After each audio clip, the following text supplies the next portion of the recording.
Hola! Your dream vacation to Hong Kong starts from rupees 74,999 only with GT Holidays, South India's #1 travel brand. 10 ஆண்டு காலம் இந்தியாவில் ஒரு marketing மனிதனை ஒரு போலியாக பிம்பம் கட்டமைக்கப்பட்டு இத்தனை ஆண்டு காலமாக இருந்ததற்கு இந்திய மக்கள் 50% உணர்ந்திருக்காங்க. இன்னும் 50% முழுமையாக உணரல. உணர்ந்துருந்தான்னு வச்சுங்களேன், மோடியோட நிலைமை இன்னும் பரிதாபமாக இருந்திருக்கும். யாருக்கும் கட்டுக்கடங்காமல் உச்சபட்சமாக ஏகபோக ஒரு மன்னர் போல வலம் வந்தவர் என்னாச்சு இன்னைக்கு? மோடியுடைய அதிகாரம் குறைக்கப்பட்டுள்ளதா சார்? குறைக்கப்பட்டுள்ளதா? போக போக பாருங்க நல்லா இருக்கு. இன்னும் திருந்தாத மக்கள், பீகார் மக்கள், குஜராத், மத்திய பிரதேசம், இந்த 3 மாநிலங்கள் திருந்தல. அங்கெல்லாம் கமல்நாத் என்ற ஒரு துரோகியால் காங்கிரஸ் வீழ்த்தப்பட்டது. அந்த ஆள் செய்த சதி. இல்லைன்னா அங்க கூட 10 சீட் ஜெயிச்சிருக்கும். எதிர்கட்சிகள் அரசியல் செய்தால்தான் மோடிக்கு பயம். தங்களை கட்டுப்படுத்த முடியாது. இந்து ராஷ்டிரம் நாங்கள் கொண்டு வருவதுதான் சட்டம். நீங்க பொது சிவில் சட்டம் கொண்டு வந்துட முடியுமா? ஒரு நாடு ஒரே தேர்தல் கொண்டு வந்துட முடியுமா? ஒரே மொழி ஒரே வரி கொண்டு வர முடியுமா? நேற்றைக்கு அண்ணாமலை ஒரு பிரஸ் மீட், அதில் என்ன சொல்லியிருக்காரு அப்படின்னா 2026 கூட்டணி ஆட்சியை நோக்கி தமிழ்நாடு போகுங்கிறாரு. அதில் பாஜக அங்கம் வகிக்குங்கிறாரு. எந்த அளவுக்கு சார் சாத்தியம்? முதல்ல ஒரு தலைவர் நீடிப்பாரான்னு பார்ப்போம். என்ன சார் இப்படி சொல்றீங்க? தலைவர் நீடிக்கிட்டங்க.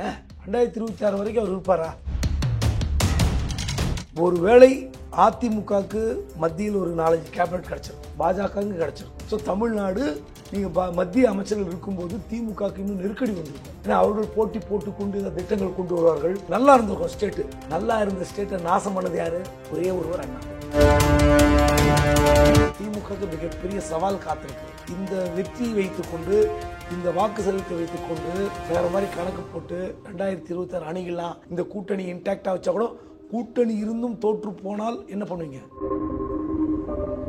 தமிழின் முக்கியமான செய்திகளையும் அரசியல் நிகழ்வுகளையும் உடனுக்குடன் தெரிந்து கொள்ள ஆதன் செயலியை டவுன்லோட் செய்யுங்கள். டவுன்லோட் செய்வதற்கான லிங்க் டிஸ்கிரிப்ஷனில் உள்ளது. ஆதன் தமிழ் நேயர்களுக்கு அன்பு வணக்கம். இன்று நம்மோடு மூத்த பத்திரிகையாளர் திருமிகு குபேந்திரன் வந்துள்ளார். வணக்கம் சார். வணக்கம்.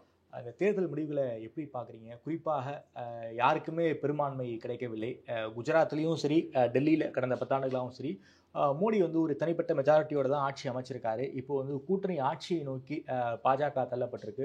மோடியே இது பாஜக ஆட்சி இல்லை, என்டிஏ ஆட்சினுங்கிற லெவலுக்கு அவர் வந்துட்டார். இதை எப்படி சார் பார்க்குறீங்க? குறிப்பாக மாநில கட்சிகளை அழிக்க வேண்டும் என்கிற எண்ணத்தில் தான் பாஜக இருந்திருக்க அவருடைய செயல்பாடுகள் நம்ம வச்சு பார்க்கும்போது, இப்போது மாநில கட்சிகளுடைய தயவின் காரணமாக தான் ஆட்சி அமைக்க போகிறாங்க. இந்த ஆட்சி எப்படி இருக்க வாய்ப்பு இருக்குது? குறிப்பாக இவங்க டாமினேட் பண்ண வாய்ப்பு இருக்கா? மாநில கட்சிகள் பாஜகவை டாமினேட் பண்ண வாய்ப்பு இருக்கா?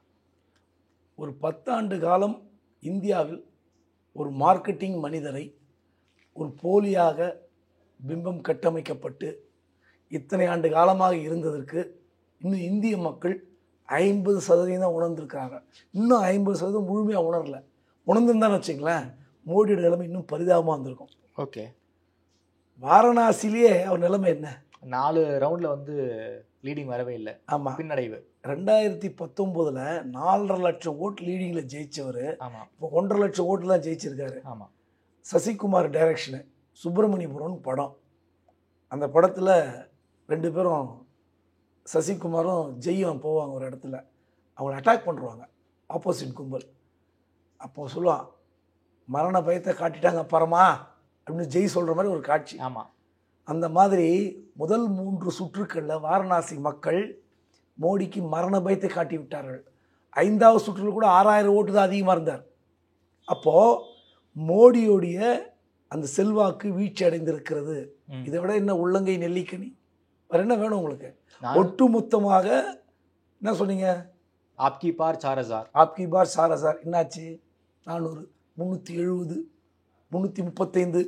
கடைசி 5 கட்ட தேர்தலுக்கு முடிவு பிறகு நாங்கள் 310 வந்து விட்டோம், மீதி இடங்கள் 100 வந்துவிடும். இப்படிலாம் அமித்ஷா பேசினார்.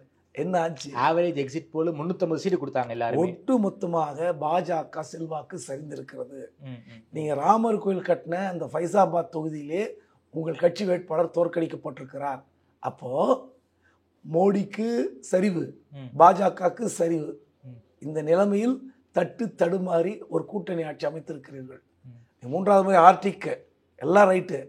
ஆனால் உங்களுடைய பரிதாபகரமான சூழ்நிலை, நீங்கள் யாருக்கும் கட்டுக்கடங்காமல் உச்சபட்சமாக ஏகபோக ஒரு மன்னர் போல வலம் வந்தவர் என்னாச்சு இன்னைக்கு? மோடியுடைய அதிகாரம் குறைக்கப்பட்டுள்ளதா சார்? குறைக்கப்பட்டுள்ளதா? போக போக பாருங்க, நல்லா இருக்கு.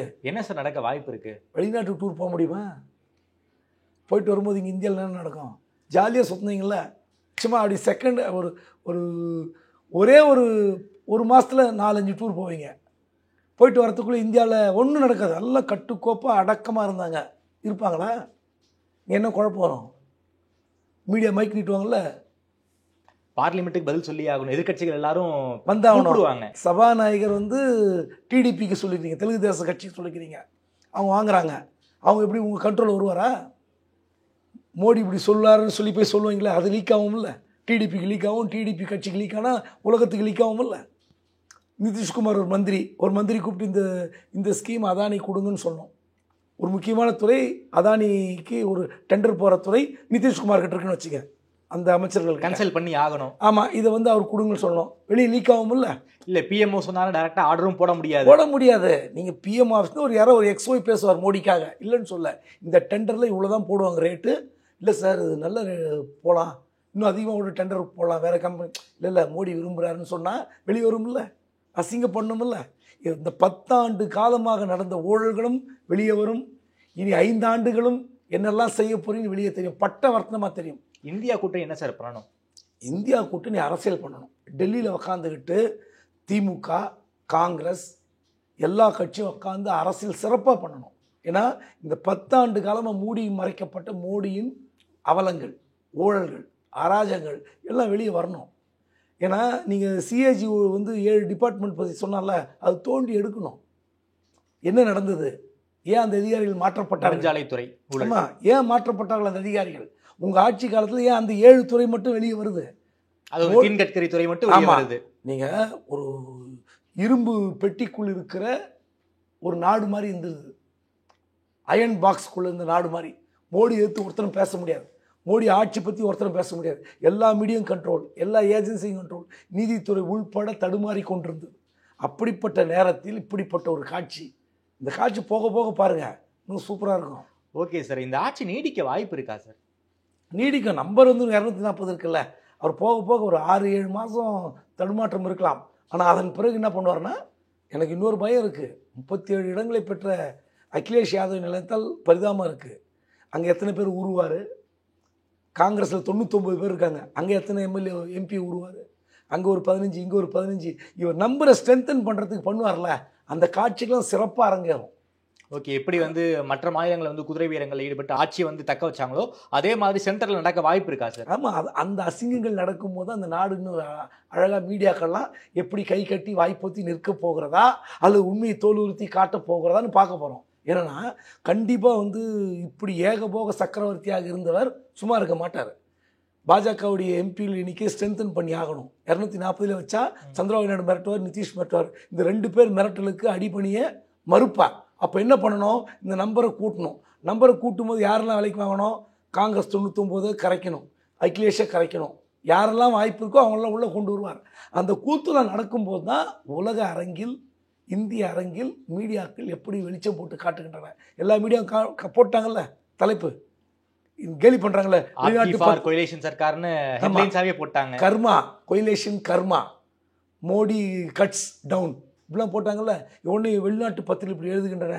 என்ன வெளிநாடு பாராட்டினா மட்டும் நீங்கள் தலையில் கீழே வச்சுப்பீங்க, வெளிநாட்டு பத்திரிகை விமர்சித்தாக்கா வந்து இந்த பத்திரிகைலாம் அசிங்கப்படுத்துகின்றன. தப்பே கிடையாது. விமர்சனத்தை நீங்கள் ஏற்றுக்கொள்ள வேண்டும், உங்களுடைய சரிவை நீங்கள் ஏற்றுக்கொள்ள வேண்டும். 10 ஆண்டு காலமாக நடத்திய ஆட்சி மக்களுக்கு பிடிக்கவில்லை. அது எங்கே? ஹார்ட்லேண்ட், ஹிந்தி ஹார்ட்லேண்ட், உங்களுடைய சொந்த மாநிலம். உங்களை ஓட விட்டுருக்கானே, அப்போ உங்களுடைய வீழ்ச்சி எங்கே ஆரம்பிச்சிருக்கு? அயோத்தியிலேயே ஓட விட்டாங்களே சார். 6 சட்டமன்ற தொகுதிகள்லையும் சமாஜ்வாடி பார்ட்டி தான் லீடிங்கில் இருக்காங்க. ராமர் கைவிட்டாரா இல்லையா? ஜெகநாதர் கை கொடுத்துட்டாரே சார். ஜெகநாதர் கை, அதான் பீகார் சொன்னேன், இன்னும் திருந்தாத மக்கள், பீகார் மக்கள், குஜராத், மத்திய பிரதேசம், இந்த 3 மாநிலங்கள் திருந்தலை. அங்கெல்லாம் வந்து கமல்நாத் என்ற ஒரு துரோகியால் காங்கிரஸ் வீழ்த்தப்பட்டது. கமல்நாத்துக்கு முக்கியம் தரவில்லை என்று அந்த ஆள் செய்த சதி. இல்லைன்னா அங்கே கூட 10 சீட் ஜெயிச்சிருக்கோம். இந்த மாதிரி ஆட்களை தூக்கி தூரம் போனுங்க. இப்போ சசிகாந்த் செந்தில் கொண்டு வந்தாங்க, 5 லட்சம் 5.25 லட்சம் ஓட்டில் ஜெயிச்சு எல்லாருக்குமே டெபாசிட் 5.25 லட்சம் ஓட்டில். இந்த மாதிரி இளைஞர்களை மத்திய பிரதேசத்தில் கொண்டு வரணும் காங்கிரஸ். அதுவும் படித்த இளைஞர்களை கொண்டு வரணும். கமல்நாத் குடும்பத்தை தூக்கி எறியணும், விடவே கூடாது காங்கிரஸ். ஏனென்றால் ஒரு ஜனநாயகம் என்றால் எதிர்க்கட்சி இருக்கணும். எதிர்க்கட்சியே இல்லாத ஒரு ஆட்சி ஆண்டால் சர்வாதிகாரம். அது அந்த மாதிரியான ஒரு நிலையை மோடி மீண்டும் கொண்டு வருவதற்கு காங்கிரஸ் டெல்லியில், திமுக டெல்லியில் முகாம் போடணும். எல்லா எதிர்க்கட்சிகள் மம்தா உள்ளே வரணும். அங்கே போட்டு இந்த அவலங்களை ஆட்சிகளை பேசணும். என்ன நடக்குது, இந்த நிர்வாகத்தில் என்ன கோளாறு, அப்போ தான் வந்து இந்திய நாட்டுக்கு வழி பிறக்கும். 2006-11 தமிழ்நாட்டில் வந்து ஒரு ராமதாஸ் எப்படி எதிர் அறிக்கை விட்டு அரசியல் பண்ணாரோ அதே மாதிரியான ஒரு அரசியலை வந்து இந்தியா கூட்டணி பண்ணணும்னு சொல்ல வரீங்களா? நிச்சயமாக எதிர்க்கட்சிகள் அரசியல் செய்தால்தான் மோடிக்கு பயம் வரும். தங்களை கட்டுப்படுத்த முடியாது, இந்து ராஷ்டிரம் நாங்கள் கொண்டு வருவதுதான் சட்டம். இப்போ நீங்கள் வந்து பொது சிவில் சட்டம் கொண்டு வந்துட முடியுமா? முடியாது. ஒரு நாடு ஒரே தேர்தல் கொண்டு வந்துட முடியுமா? முடியாது. ஒரே மொழி ஒரே வரி கொண்டு வர முடியுமா? முடியாது. பாருங்க, இந்த 10 ஆண்டு காலத்தில் இடி வச்சு நீங்கள் ஆட்டம் போட்டிங்களே, எத்தனை உண்மைகள் வெளியே வரப்போது பாருங்க. இன்கம் டேக்ஸ் ரைட்டில் எத்தனை உண்மைகள் எல்லாம் வெளியே வரப்போகுது. சார், இந்த மாதிரி கடந்த முறை பண்ண மாதிரி இடி ஐடியை வச்சு இந்த முறை எதுவும் பண்ண முடியாதா? முடியாத. யார் எப்படி பண்ணுவாங்க? எப்படி பண்ணுவாங்க? நீங்கள் இங்கே தான் சிக்கல் இருக்குது. நீங்கள் இப்போ சந்திரபாபு நாயுடு வந்து சரியா தவறா, அவர் எப்படி இருக்க போகிறாரெல்லாம் விட்டுருவோம். நிதிஷ்குமார் அவர் என்ன டிமாண்ட் பண்ணுவார், இவர் என்ன டிமாண்ட் பண்ணுவார்னு இப்போ தெரிஞ்சு போச்சு. ஸ்பீக்கரு முக்கியமான துறைகள் கேட்குறாங்க. முக்கியமான துறைகள்னா பாதுகாப்புத்துறை கேட்குறாங்களாம். அப்போ எப்படி இருக்கும் இவருக்கு? பயத்தில் கொஞ்சம் நெஞ்சு பயமாக இருக்கும் இவருக்கு. சொல்லுங்கள், நீங்கள் சொல்லுங்கள். பாஜக கூட்டணி கட்சிகள் அமைச்சிருப்பது அதிக இடங்களை தெலுங்கு தேசம் கேட்பதா தகவல். ரயில்வே, உள்துறை, பாதுகாப்பு, ஓம் கேட்குறாங்க. அமித்ஷா நிலைமை என்ன? அமித்ஷா நிலைமை என்ன? அதான் முடிஞ்சு போச்சு. அதனால அமித்ஷா அவுட்டா சார்? அப்படின்னா உள்துறை கேட்குறாங்க அப்படின்னா அமித்ஷா அவுட்டா? நீங்கள் வந்தே பாரத், வராத பாரத், வெங்காய பாரத், வெள்ளைப்பூண்டு பாரத், எல்லா பாரத்துக்கும் கொடி காட்டினவர்ல யார்? பிரதமர். ரயில்வே அமைச்சர் வரமாட்டார். அஸ்வினி வைஷ்ணவ் வரவே மாட்டார். யார்? உங்களுக்கு தான் பேர் தெரியுது. யாருக்கா கேளுங்க, பேர் தெரியுதானே? தெரியாது. பொதுப்பணித்துறை அமைச்சர் தெரியுமா உங்களுக்கு? சென்ட்ரலில் பிடபிள்யூ, சென்ட்ரல் பிடபிள்யூ தெரியாது. உண்மை. Nitin Gadkari surface transport, road transport Nitin Gadkari தெரியுமா? அவர் பாலம் கட்டுறாருங்க. அவர் மகாராஷ்டிராக்கார். நிதின் கட்கரி எந்த மாநிலம்? மகாராஷ்டிராக்கார். சொந்த ஊர்க்காரர். அந்த ஊரில் ஒரு கடலில் ஒரு பல கிலோமீட்டருக்கு கொண்ட பாலத்தை திறக்கிறார். அங்கே நிதின் கட்கரி கூட இருந்தாரா? மோடி தான் இருந்தார். எவ்வளோ கேவலமான ஒரு மனிதருங்க அவர். அந்த துறை அமைச்சரை பக்கத்தில் நிற்க வைக்க கூட மனமில்லாத ஒரு நபர் பக்கத்தில் இன்னைக்கு யாரை உட்கார வச்சுக்கிறீங்க? இந்தியா கூட்டணி ஒருங்கிணைத்த ஒருங்கிணைப்பாளர் இங்கிருந்து ஓடினாரு நிதிஷ்குமார், பல்டிகுமார். அவர் ஓடினார்லங்க, அங்கிருந்தா நீங்கள் கூட்டு வந்து உட்கார வச்சுக்கிறீங்க பக்கத்தில். அவங்களாம் சும்மா இருப்பாங்களா? ஸோ எவ்வளோ அவமானகரம் உங்களுக்கு. அதனால் சொல்கிறேன், நீங்கள் இப்படிப்பட்ட துறைகளை தூக்கி கொடுக்கும்போது உங்களால் கொடியாட்ட முடியாது என்ற வேதனை இருக்கும். வெளிநாடு போயிட்டு வர்றதுக்குள் என்ன பிரச்சனை இருக்கும் என்று எப்படி ஃபேஸ் பண்ணுவது? ஒரு மதில் மேல் பூனையாக தான் மோடி இருக்க போகிறாரா சார்? மதில் மேல் பூனை இல்லைங்க. அப்படியே இப்போ சொன்னாங்களே, வாயே திறக்க மாட்டார். மன்மோகன் சிங் யாரும் பேசுவதில்லை, சிரிப்பதில்லைனாங்களே, இவர் சிரிப்பே வராது. நரசிம்மராவ் சிரிப்பதில்லை, அதை விட சிரிப்பு வராது. இப்படி ஆக போகிறாரு சார். அதாவது டிடிபி வந்து உள்துறை கேட்குறாங்க அப்படின்னா அமித்ஷா வந்து அமைச்சரவையில் இருக்கக்கூடாதுன்னு நினைக்கிறாங்களோ கூட்டணி கட்சிகள்? ஏன்னா அமித்ஷா தான் ரொம்ப எக்ஸ்ட்ரீமாக பண்ணியிருக்காரு. இந்தியா கடந்த 10 ஆண்டுகளில் பல்வேறு செயல் திட்டங்களை அமித்ஷா செயல்படுத்தியிருக்காரு. ஸோ அமித்ஷா வந்து அமைச்சரவைக்குள்ளே வரக்கூடாதுன்னு இவங்க நினைக்கிறாங்களா? டிடிபி நினைக்கிறாங்களா? அமித்ஷா எப்படி பண்ணுவார்? இவங்க 2 பேருங்க. ஏன் தனியாக பிரிக்கிறீங்க அமித்ஷான்னு? நரேந்திர மோடியும் அமித்ஷாவும் 2 பேரும் சேர்ந்து முடிவு பண்ணுறாங்க. ஒட்டுமொத்த பாஜகவை, ஏற்கனவே உங்ககிட்ட சொல்லியிருப்பேன், ஒட்டுமொத்த பாஜகவை 2 குஜராத்திகள் கட்டி ஆள்கிறார்கள். ஆர்எஸ்எஸ் தேவையிலும் தூக்கி எறிகிறார்கள். முன்னணி தலைவர்களை ஓரங்கட்டுகிறார்கள். அப்படின்னா இந்த 2 பேர் மட்டுமே இந்த நாட்டில் வந்து ஏகபோக சுகவாழ்வை அனுபவிப்பதா? இதுக்காக பாடுபட்ட ஏங்க சிவராஜ் சவுகான் யாருங்க? இவரோட அதிகமாக முதலமைச்சராக இருந்தவருங்க. அப்போ அவரெல்லாம் நீங்கள் ஓரம் கட்டினீங்கல்ல. அங்கே இருக்கிற மாநில முதல்வர் நியமிப்பதில் கூட அவர் கருத்து கேட்கணும்னு வருத்தப்பட்டார். அதனால் இந்த முறை தான் தமிழ்நாடு இல்லை, இந்திய பாஜக உணரப்போகிறது. இந்திய பாஜகவுக்கு ஒரு பெரிய வேட்டு வைத்து விட்டார்கள். இதில் தமிழ்நாடு பாஜக தலைவர் கதை விட்டுட்ருக்கார், நாங்கள் வளர்ந்துட்டோம்னு. 11% வரைக்கும் வளர்ந்துட்டோம்னு அண்ணாமலை சொல்கிறாரே சார். மோடியே 3 சுற்றில் தண்ணி குடிச்சிட்டாரு. மோடியே மக்கள் நிராகரிச்சிருக்காங்கன்னு சொல்கிறேன். அப்புறம் அவரே ஓட விட்டவங்க இவர் வந்து வளர்ந்துட்டோன்னு என்ன அர்த்தம்? வளர்ந்துட்டு 330 பிடிச்சிங்களா? பாஜக தமிழ்நாட்டில் ஒரு இந்தியாவில் வளர்ந்துருக்கிறதா? இல்லை. 2019 303 இடம் பிடிச்சிங்களா? எவ்வளோ பிடிச்சிருக்கணும்? குறைஞ்சது ஒன்று 303 தொட்டு இருக்கணும், இல்லை 303 கூடி இருக்கணும். அப்போ இங்கே தமிழ்நாட்டில் வளர்ந்துட்டோன்னா என்ன வளர்ந்துட்டீங்க? 3%லேருந்து 11% வரைக்கும் வந்துட்டோம்னு அண்ணாமலை கிளைம் பண்ணுறாருல சார். பர்சன்டேஜில் எங்கள் விஜயகாந்த் வந்து 7% ஆரம்பித்து 11%, 14% போனார். கடைசியில் அவருக்கு போது 1.5% இருந்தது. இந்த பர்சன்டேஜ்லாம் கால்குலேஷனே வராதுங்க, மாறிக்கொண்டே இருக்கும். இந்திரா காந்தி இறக்கும்போது அதுக்கு அடுத்த பிறகு நடந்த தேர்தலில் 400 சீட்டு. ராஜீவ்காந்தி 400 சீட். என்னாச்சு? 89 தோற்று போயிட்டார் ராஜீவ்காந்தி. அதனால் இந்த பர்சன்டேஜ் அதெல்லாம் முக்கியம் இல்லை. உங்களுக்கு எத்தனை இடம் வெற்றி, எத்தனை இடம் தோல்வி. வெற்றி பெறுவது தான் கணக்கு. வளர்ந்து விட்டோம் கோயம்புத்தூரில் நீங்கள் திரும்ப இப்போ எலெக்ஷன் திரும்ப நில்லுங்க பாருங்க. ஜெயிக்கிறது தான் முக்கியம். ஓகே, புரியுதுங்களா? லட்சக்கணக்கில் அப்போ 23 இடங்களில் 2 லட்சத்துக்கு மேலே ஜெயிச்சிருக்காங்க திமுக. அவங்க என்ன எவ்வளோ பேசணும்? ஆளுங்கட்சியாக இருக்கிறாங்க, எவ்வளோ ஆன்டி இன்கம்பன்சி இருக்குது திமுகக்கு. அதையும் தாண்டி இத்தனை 23 பேர் 2 லட்சத்துக்கு மேலே ஜெயிக்கிறாங்களே. இப்போ என்னாச்சு? நீங்கள் 10 வருஷம் ஆளுங்கட்சி, நல்லாட்சி, 8 முறை வராரு மோடி, ரோட் ஷோ நடத்துகிறார் கோயம்புத்தூரில், 3 முறை கோயம்புத்தூரில் வராரு, ஜெயிக்க முடியலையே. இங்கே தியானம் பண்ணார், கோயிலில் குளித்தார், மதுரையில் படுத்து உருண்டார், என்ன பிரயோஜனம்? நீங்கள் வளர்ந்திருப்பது என்பது ஒரு இந்த கட்டமைப்பெல்லாம் வேஸ்ட்டு. இப்போ 5 வருஷம் நீங்கள் என்ன பண்ண போகிறீங்க? அண்ணாமலை 5 வருஷம் என்ன பண்ண போகிறாரு? மாநில தலைவராக இருந்து கட்சியை வளர்ப்பார் சார். எங்கே வளர்ப்பார்? தமிழ்நாட்டில். ஏன் அவர் மாற்றக்கூடாதா? ஏங்க பட்னாவிஸ் வந்து பொறுப்பு பதவியை வேணான்னு சொல்லிட்டாரு பாருங்க. இங்கே வந்து மாநில கட்சியில் தலைமை பொறுப்பு என்பது மாற்றப்பட்டு கொண்டே இருக்கும். அது மாற்ற முடியாது. இவரை விட பெரிய பெரிய ஆள்லாம் பார்த்த கட்சி பாஜக. அதனால் இவர் பேசுகிற பேச்சுக்கும் ஆக்சுவலாக பார்த்தீங்கன்னா எடப்பாடி ஒரு கிங் மேக்கராக இருந்திருப்பார்.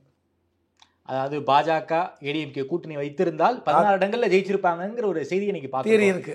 அப்போது அதிமுக, பாஜக, பாட்டாளி மக்கள் கட்சி, தேமுதிக, இன்னும் சில கட்சிகள் உள்ளே வந்திருக்கலாம். என்ன இந்த கட்சியெல்லாம் உள்ளே வந்திருந்தா என்ன ஆயிருக்கும்? ஒரு டஃப் ஃபைட்டு கொடுத்துருப்பாங்க சார். டிஎம்கே கூட்டணிக்கு டஃப் ஃபைட் கொடுத்துருப்பாங்க. பாஜக வந்து இங்கே நிராகரிக்கப்படும் என்பது வேறு விஷயம். ஆனால் கூட்டணி என்ற முறையில் இந்த கட்சிக்கு அதிகமாக இடங்கள் கிடைத்திருக்கலாம். கிட்டத்தட்ட டேட்டா படி பார்த்தா கிட்டத்தட்ட 16 தொகுதிகளில் வந்து திமுக கூட்டணியை முந்துறாங்க 2 பேரும். 16-17 இடங்கள் வெற்றியோட. அப்போ ஒருவேளை திமுக ஆன்டி இன்கம்பன்சி ஒர்க் அவுட் ஆயிருந்தா அது 20-25 இடமா கூட போயிருக்கலாம். அப்போ 25 இடங்களில் பாஜக ஒரு 10 இடங்கள், அதிமுக ஒரு 15 இடங்கள், 25 இடம் இருந்தா இன்னைக்கு அங்கே நம்பர் என்னாச்சு? நம்பர் எகிரி இருக்கும்ல. எடப்பாடியை கூப்பிட்டு பக்கத்தில் உட்கார வச்சிருப்பாரு மோடி. அமித்ஷா வந்து கதவை திறந்து வச்சிருந்து பேட்டி கொடுத்தாரா இல்லையா?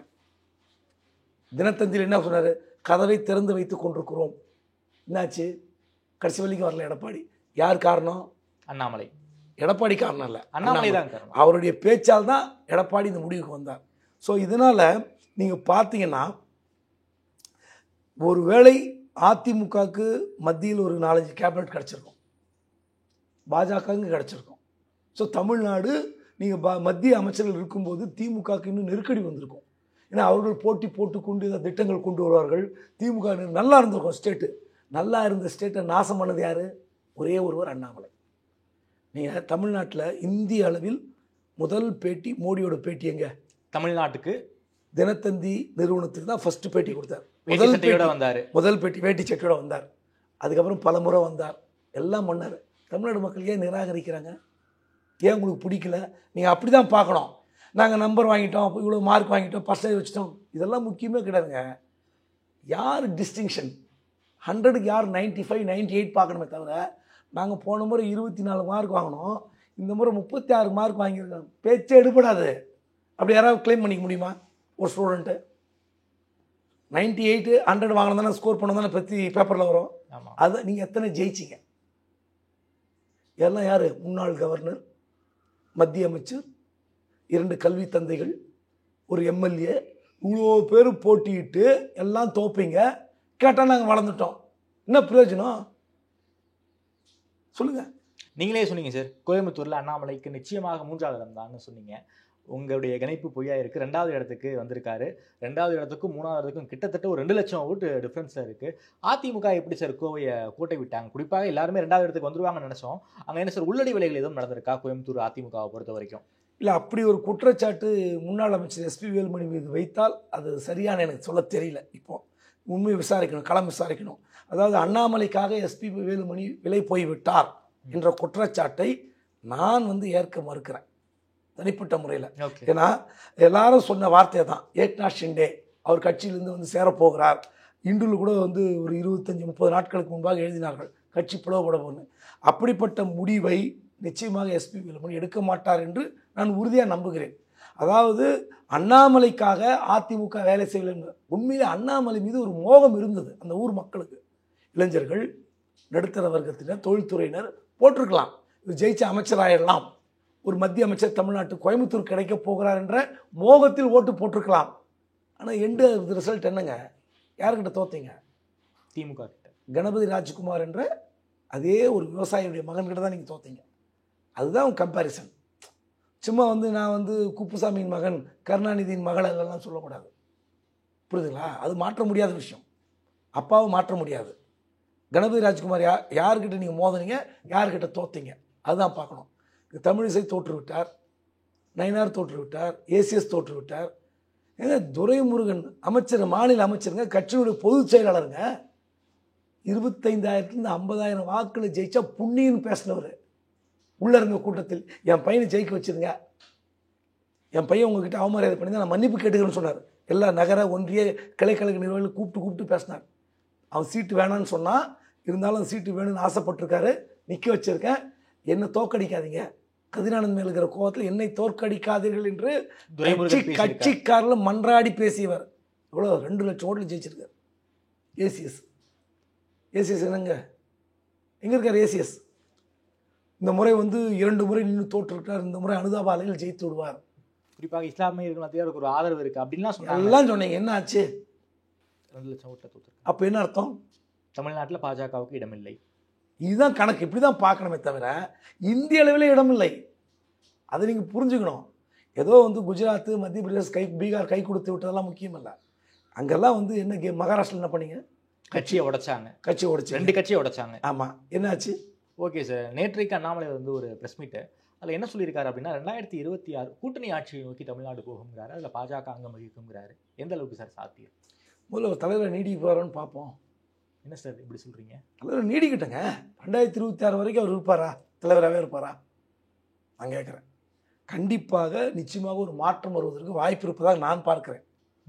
ஏனென்றால் ஒரு நாகரிக அரசியலை, ஒரு நல்ல அணுகுமுறையான அரசியலை அவர் கையில் எடுக்கணும். எல்லாரும் எடுத்தெறிந்து பேசுவது, மோடிக்கு மட்டுமே கட்டுப்பட்டு யாரும் கட்டுப்படணும், உள்கட்சி அரசியல் பண்ணுவது யாருமே ஒரு ஏற்றுக்கல. உள்கட்சி அரசியல் இப்போ 4 கோடி ரூபாய் இந்த பணம் பிடிப்பட்ட விவகாரத்தில் அமைப்பு செயலாளர் கேசவ நாயகம் கோர்ட்டுக்கு நேற்று போயிருக்காரு. 5 மணி நேரம் விசாரிச்சிருக்காங்க. சிபிசிஐடி போய் மாட்டியிருக்காரு. இவர் ஒரு மாநில தலைவராக இதுக்கு ஏதாவது ஒரு முயற்சி எடுத்திருப்பாரா? எதுவுமே எடுக்கலைங்கிறீங்களா? என்ன எடுத்தாரு? காசே கொடுக்கல, காசு கொடுக்காத வெற்றிங்கிறாரு. அது உண்மையா? மதுரையில் யாருக்கு போஸ்ட் அடிச்சாங்க? மதுரையில் ஒரு போஸ்ட் அடிச்சாங்க, ஞாபகம் இருக்கா உங்களுக்கு? தலைமை கொடுத்த பணம் எங்களுக்கு சேரவில்லை அப்படின்னு டெசிக்னேஷனோட போஸ்ட் அடிச்சாங்க. தமிழ்நாடு முழுக்க பல இடங்கள் அப்படி நம்ம பார்க்க முடியும். பல இடத்துல எஃப்ஐஆர் இருக்குது. குன்றத்தூரில் எஃப்ஐஆர் இருக்குது, படப்பையில் எஃப்ஐஆர் இருக்குது. பேங்க்ல பணம் போட போயிருக்காரு, அவர் அடிச்சு அந்த பணத்தை எல்லாம் பிடுங்கினாங்க. அப்புறம் இப்படி பணமெல்லாம் இப்போ விளையாடாமலாம் இதெல்லாம் சும்மாவா? இதெல்லாம் ஆளுங்கட்சி செய்த சதியா? அதனால் நீங்கள் பணம் செலவு பண்ணீங்க. என் மக்கள் யாத்திரைக்கு எத்தனை கோடி செலவு? 100 கோடி ரூபாய் செலவு. இவ்வளோ செலவு செய்து நீங்கள் தோற்று போவீங்க. 100 கோடி செலவு பண்ணாங்களா? ஆமாம், 100 கோடிக்கு மேலே இருக்கும். எவ்வளோ வசூல்? பின்ன சும்மா ஒரு 25 லட்சத்தில் செலவு பண்ணிட்டு வந்துட்டார் அவர். கன்னியாகுமரி டு தமிழ்நாடு எத்தனை மீட்டிங், எத்தனை இடத்துல போனார், வந்தார், தங்கினார். கேரவன் பின்னாடி போச்சு. ராகுல் காந்தி கூட கேரவன் சொன்னதெல்லாம் கேள்வி பண்ணாங்களே. இவர் எங்கே தங்கினார்? அந்த ஊரில் தங்கினாரா? சிவகங்கையிலையோ ராமநாதபுரத்துலையோ இல்லை உத்தரகோசமங்கையிலையோ நடைபயணம் பண்ணும்போது அவங்க எங்கள் இடத்துல தங்கினாரா? சிட்டிக்கு வந்துடுவார், மதுரைக்கு வந்துடுவார். அதனால் இவ்வளோ செலவு செய்து பாஜக வளர்ந்திருப்பது என்பது பொய், விழுந்திருக்கிறது தான் உண்மை. Okay sir. குறிப்பாக திமுக வெற்றி சோசியல் மீடியா என்ன சொல்கிறாங்க அப்படின்னா, 40க்கு ஜெயிச்சாலும் திமுக ஒரு கொண்டாட்ட மனம் இல்லை. கடந்த ஒரு 10 வருஷமாக எந்த ஒரு மத்திய அமைச்சரவையில் அவங்க பங்கு வகிக்கவே இல்லை. ஒரு பெரிய வெற்றி, இதில் அனுதாபப்பட வேண்டியது திமுக காரணம் நோக்கி தான் அப்படிங்கிற மாதிரி ஸ்டேட்மெண்ட் சோசியல் மீடியா வந்துகிட்டு இருக்கு. எப்படி சார் பார்க்குறீங்க? இல்லை, மத்திய பாஜகவுக்கு திமுக விடுத்த எச்சரிக்கையாக பார்க்கணும். நீங்கள் 40ம் நமதே நாடும் நமதேன்னு கோஷம் வைத்தார் முதலமைச்சர் ஸ்டாலின். அதில் அவர் ஜெயிச்சிட்டார். ஆனால் மத்தியில் இடமில்லை என்பது வருந்தக்கூடிய விஷயம் தான், வேதனை தரக்கூடிய விஷயம்தான். மத்தியில் ஆட்சி மாற்றம் ஏற்படும் என்று திமுக எம்பிக்கள் அதிகமாக எதிர்பார்த்தார்கள். குறிப்பாக டிஆர் பாலு, ஆர் ஆசாலாம் தங்களுடைய போர்ட்ஃபோலியோ கனவுலே இருந்தாங்க. எந்த வீடு வாங்கலாம், எந்த பங்களாவை எடுத்துக்கொள்ளலாம் என்று டிக்கெடித்து கொண்டிருந்தாங்க. உண்மைதான், அந்த வேதனை இருக்கத்தான் செய்யும். ஏன்னா ஒரு 10 ஆண்டு காலமாக மத்தியில் ஒரு அங்கம் வகிக்க முடியவில்லை. அதிமுகவாவது ரொம்ப குறைச்சலான அங்கம் வகித்த கட்சி மத்தியில். 98 to 93 ஒரு வருஷம்தான் மத்தியில் இருந்து. ஆனால் திமுக அப்படி இல்லை. கிட்டத்தட்ட 20 ஆண்டு காலம் மத்தியில் இருந்தாங்க. 89, திரும்ப 96, திரும்ப 99 to 2004, UPA 1, UPA 2, இப்படி இருந்த ஒரு கட்சிக்கு கண்டிப்பாக ஏக்கம் இருக்கும். ஏக்கம் இல்லாமல் 40 எம்பிகள் வெற்றி பெற்று பாஜகவை அவரிடம் தடுத்தார்கள் என்ற ஒரு பெருமையை தூக்கலாம். ஆனால் வருத்தம் இருக்கா சார் திமுக எம்பிகள்? நிச்சயமா இருக்கும். எல்லாம் எப்படி இருக்கும்? எப்படிங்க இருக்கும்? இந்திய கூட்டணி ஆட்சிக்கு வந்திருந்தால் இங்கே ஒரு 3-4 கேபினெட்டில் இருந்திருக்கலாங்க, 2-3 எம்ஓஎஸ் கிடச்சிருக்கும். நிச்சயமாக முதலமைச்சர் மகிழ்ந்திருப்பார். மத்தியிலையும் பவர், மாநிலத்திலையும் பவர், 2 அதிகாரத்தை வைத்துக்கொண்டு இன்னும் கொஞ்சம் வேறு லெவலில் ப்ளே பண்ணியிருப்பாங்க. இந்த விஷயத்தில் திமுகவுக்கு மன மகிழ்ச்சி இல்லை என்பது உண்மை. ஓகே சார், அப்படியே ஏடிஎம்கேக்குள்ளே வரலாம் சார். ஏடிஎம்கே முகாமில் என்ன நடந்துகிட்டு இருக்கு? குறிப்பாக கிட்டத்தட்ட 12 தொகுதிகள் வரைக்கும் 3வது இடத்துக்கு போயிருக்காங்க. உள்ளுக்குள்ள எதுவும் கலக குரல் வர வாய்ப்பு இருக்கா ஏடிஎம்கேவை பொறுத்த வரைக்கும்? குறிப்பாக ஓபிஎஸ் அவர்களும் சரி, சசிகலா அவர்களும் சரி, எல்லோரும் இது ஒன்றுபட வேண்டிய நேரங்கிற அறிக்கையை மறுபடியும் கொடுத்துருக்காங்க. அதிமுக முகாம்களே நடந்துகிட்டு இருக்கு. எடப்பாடி மீது விமர்சனம் வருமா என்றால் வரும், மறுக்க முடியாது. நீங்கள் கூட்டணி விஷயத்தில் தவறு செய்து விட்டீர்கள் என்ற குரல் எழும்பலாம். நீங்கள் பாஜகவுடன் கூட்டணி வைத்திருந்தால் இன்றைக்கி நம்ம சென்ட்ரலில் ஒரு 4 அமைச்சர் கிடைச்சிருக்கோம், நல்லா இருந்திருக்கலாம்னு சொல்லியிருக்கலாம். ஆளுங்கட்சியை எதிர்ப்பதற்கு ஒரு வாய்ப்பு கிடைத்திருக்கும். திமுக நம்மளை மிரட்டினால் நம் மத்தியிலிருந்து ஒரு மிரட்டல் விடுத்து திமுகவை அடைக்க ஆண்டு இருக்க முடியும். இதெல்லாம் வரலாம். இந்த விமர்சனம்லாம் மீறி நீங்கள் என்ன பார்க்கணும்? அதிமுகவை எடப்பாடி காப்பாற்றியிருக்கிறார். என்ன சார் சொல்கிறீங்க? ஆமாம், என்ன சொன்னார்? 2026 கூட்டணி ஆட்சின்னு சொன்னாரா இல்லையா? கூட்டணி ஆட்சி தமிழ்நாடுக்கு சாத்தியமா? தமிழ்நாடை பொறுத்தவரைக்கும் சாத்தியமா? இல்லை சார், சாத்தியம் இல்லை. நீங்கள் 2006 மைனாரிட்டி எம்எல்ஏக்களை வைத்துக்கொண்டு 5 வருட ஆட்சியை பூர்த்தி செய்தார் கலைஞர் கருணாநிதி. வெளியே இருந்து ஆதரவு கொடுத்தாங்க பாமக, காங்கிரஸ் எல்லாம். அப்போது நீங்கள் கூட்டணி ஆட்சி வாய்ப்பு இருக்கும் போதே அந்த வாய்ப்பை திமுக தரல. அப்போ நீங்கள் இன்னொரு முறை அந்த வாய்ப்பை ஏற்பட்டாலும் தர மாட்டாங்க. ஏன்னா சிக்கல் இருக்குது தமிழ்நாடை பொறுத்த வரைக்கும். திமுகவோட தாத்பரியம் வேறு, அதிமுக ஒத்துக்காது. மாநிலத்தில் சுயாட்சி, மத்தியில் கூட்டாட்சி என்பதுதான் திராவிட சித்தாந்த முழக்கங்கள். அண்ணா தான் வச்சார். அண்ணா வழி வந்து தான் அதிமுக. அப்போது அதிமுக மட்டும் மாநிலத்தில் கூட்டாட்சி, மத்தியில் கூட்டாட்சின்னு சொல்ல போகிறாங்களா? கிடையாது. இந்த விவகாரத்தில் என்ன விஷயம்னா, நீங்கள் அதிமுக பாஜக கூட்டணி வைத்தால், கூட்டணி ஆட்சி என்று சொன்னால் அதிமுக ஏற்குமா? நிச்சயமாக இருக்க மாட்டேன். நான் இந்த நிமிஷம் சொன்னேன். 2026 களம் எப்படி இருக்குன்னு எனக்கு தெரியாது. ஆனால் கூட்டணி ஆட்சி வந்தால் பெரும் குழப்பம் ஏற்படும். இதற்குத்தான் பாஜக முயற்சி செய்கிறது, வேறு ஒன்றுமே கிடையாது. அதனால தான் அவர் தெளிவாக முடிவெடுத்தார். இவர்கள் சிவசேனாவை உடைத்தார்கள், மதசார்பற்ற ஜனதாதளத்தை உடைத்தார்கள், ஐக்கிய ஜனதாதளத்தை உடைத்தார்கள். அந்த நிலைமை நமக்கு வர வேண்டாம் என்று தான் எடப்பாடி கட்சியை காப்பாற்றுகிற முயற்சியில் ஈடுபட்டார். ஜெயித்தார். 2% ஓட்டு அதிகமாகவே வாங்கியிருக்காங்க இந்த முறை, 21%. நான் சொன்னேன், இந்த புள்ளி விவரம்லாம் சில நேரத்துக்கு பேசலாம், எடுபடும், அவ்வளோதான். அதை வைத்துக்கொண்டு அரசியல் செய்ய முடியாது. ஓகே, பவர் நம்பர்ஸ் வேணும். நீங்கள் ஜெயிக்கிறது தான் முக்கியங்க. ஒரு ஓட்டில் ஜெயிச்சா கூட ஜெயிச்சது தான். என்னை விட ஒரு ஓட்டில் நீங்கள் ஜெயிக்கிறீங்க. இந்த தொகுதியில் தாமரை ஒரு ஓட்டில் ஜெயித்திருக்கிறார், அவ்வளோதான் கணக்கு. நான் ஒரு ஓட்டில் தோத்துட்டேன், ஒரு ஓட்டில் தோத்துட்டேன், எனக்கு வாய்ப்பு கிடைக்குமானா எப்படி முடியும்? நான் அதிகமான வாக்கு வாங்கியிருக்கிறேன், ஒரு ஓட்டில் தான் தோத்தேன், எத்தனை நாள் பேசுவீங்க? ஜெயிப்பது தான் முக்கியம். ஓகே சார், ஏடிஎம்கே பொறுத்த வரைக்கும் எப்படி சார் போக வாய்ப்பு இருக்கு? தொடர்ச்சியாக இது 10வது தோல்வி, என்ன பண்ண போகிறாங்க? என்ன செய்யணும்? தலைமை மாற்றணுமா? என்ன பண்ணணும்? கூட்டு தலைமை வேணும்லாம் கேட்குறாங்க. எது கூட்டு தலைமை வேணும்? இவங்க கூட்டு தலைமை இருந்தால் மட்டும் ஜெயிச்சிருப்பாங்களா? எல்லாரும் ஒன்று சேர. 2021 ஓபிஎஸ் இங்கே இருந்தார். அப்படியே தென் தமிழகத்தில் இருக்கிற முக்குளத்தூர் வாக்கெல்லாம் விழுந்துருச்சா? ஓபிஎஸ் இருந்திருந்தால் முக்குளத்தூர் வாக்கு விழுந்திருக்கும் என்றால் அந்த ஓட்டு விழுந்திருக்க வேண்டியதானே, முக்குளத்தூருக்காக விழுந்திருக்க வேண்டியதானே. இப்போ போய் ராமநாதபுரத்தில் அதிமுக ஓட்டு கூட டிரான்ஸ்ஃபர் ஆகிருக்குன்றாங்க, தேவர் ஓட்டு அப்படியே விழுந்திருக்குன்றாங்க. அப்போ ஏன் அந்த ஓட்டு 2021 சட்டமன்ற தேர்தலில் ஓபிஎஸ் ஆயிருந்தா இருந்தாலும் ஓபிஎஸ் நம்ம தலைவர் ஏன் ஓட்டு போடல? அவர் போய் கேட்டுருக்கணும் இல்லையா? பார் ஆயிருந்தாலும் ஒருவேளை எடப்பாடிக்கு அப்புறம் நான் என்கிட்ட கட்சி வரலாம், இல்லை எடப்பாடி இருக்கும்போதே கட்சி தலைமையை கைப்பற்றலாம், நீங்கள் ஓட்டு போடுங்க. தென் தமிழகத்தில் என்னால் தான் ஓட்டு விழுந்தது அப்படின்னு சொல்லி காட்டக்கூடிய அளவுக்கு ஓபிஎஸ் செயல்பட்டாரா? எம்பியில் அவர் பையனை தான் ஜெயிக்க வச்சார். அதுக்கப்புறம் சட்டமன்ற தேர்தலில் எத்தனை இடத்துல தோல்வி? இதெல்லாம் சும்மா கணக்குங்க. எடப்பாடி சசிகலா அவர்கள் விட்ட அறிக்கை என்பது வேறு, புரியுதுங்களா? கண்டிப்பாக சசிகலாவை சேர்த்துக்கொள்வார், ஆனால் டிடிவி சேர்க்க மாட்டார், ஓபிஎஸ் சேர்க்க மாட்டார்லாம் எழுதிட்டு இருக்காங்க. ஆமாம், அதெல்லாம் கதை. அந்த கதைக்கெல்லாம் எடப்பாடி இடம் கொடுத்தால் எடப்பாடியால் கட்சியில் இருக்க முடியாது. சசிகலா ஒருத்தர் உள்ளே வந்தால் போதும், அப்புறம் அந்த கும்பல் எப்படி உள்ளே வரும்னு தெரியும் உங்களுக்கு. மன்னார்குடி கும்பல் எந்த வாசல் வழியாக அதிமுகவை பிடித்து 30 வருடம் ஆட்டி படைத்ததோ அதே பாணியில் திரும்ப உள்ளே வந்துடும். சசிகலாவை சேர்க்கட்டும், எடப்பாடி கெட் அவுட் ஆகிடுவார். ஓகே சார், திமுகவுக்கு ஒரு மிகப்பெரிய ஒரு வெற்றி. இப்போ ஆட்சியில் இருக்காங்க, ஆன்டி இன்கம்பன்சியும் தாண்டி ஜெயிச்சிருக்காங்க. வரப்போகிற 2 ஆண்டுகள் உங்களுக்கு எவ்வளோ சார் முக்கியம்? 26 அவங்க எப்படி ஃபேஸ் பண்ண போகிறாங்க டிஎம்கே? சீமானுடைய வளர்ச்சி அபரிதமாக இருக்கிறது. 3.94லேருந்து 8.9 வந்துட்டார். ஸோ இது மிகப்பெரிய ஒரு கவனிக்க வேண்டிய விஷயம். அவர் ஆன்டி இன்கம்பன்சி இருக்குது ஒன்று. ரெண்டாவது வளர்ந்து வருகிற கட்சி. நீங்கள் அப்போது அடுத்த 5 வருடத்தில் சீமான் எப்படி இருப்பார்லாம் இல்லை, ஆனால் ஒரு கூட்டம் அவரை ஆதரிக்கிறது.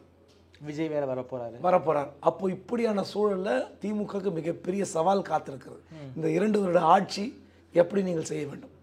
இந்த உள்ளாட்சி பிரதிநிதிகள் என்ன மாதிரியான தவறு செய்கிறார்கள்? அரசு ஊழியர்கள் ஆசிரியர்கள் நீங்கள் கொடுத்த வாக்குறுதி என்ன?